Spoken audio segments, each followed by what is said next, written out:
साहेबांना मी पत्र दिलं. आयुक्त साहेब म्हणे 7 ते 8 दिवसात थांबा, डांबर रोड आहे, ते डांबरचं पॅच बसत नाही. तरी पण ते उघडल्यानंतर मी 100% ते करून देतो असं मी त्यांना सांगितलं. त्यांनी माझे वाड्यातले सगळे ज्येष्ठ लोक आलेले आहेत सोबत, त्यांना पण माहिती व्हायला पाहिजे ना की आपण काय पत्र दिलं आणि काय पत्र व्यवहार केला आयुक्त साहेबांना. आयुक्त साहेब असे म्हणले की पाऊस नाही आला तर मी काम चालू करून देतो.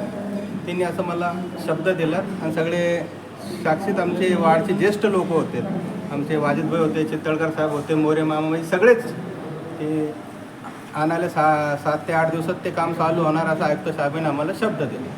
बरं, कुठपासून कुठपर्यंत हा रोड खराब आहे आणि काय काय समस्या? जांगळानगरपासून तर अजय पटवारीचे गॅसचे गोडाऊन लोक हे रोड एवढं डेंजर झालेलं आहे की अक्षरशः आता 10 तारखेला आमचा श्रावण महिना लागतो. सगळे भक्तजण येतात तिथं, 500 ते 1000 लोक रोज संध्याकाळी सकाळी येतात.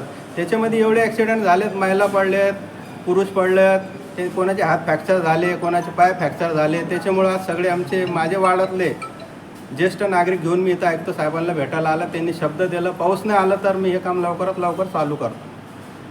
काय नाव तुमचं? जीवन सलेम, माजी नगरसेवक, जालना.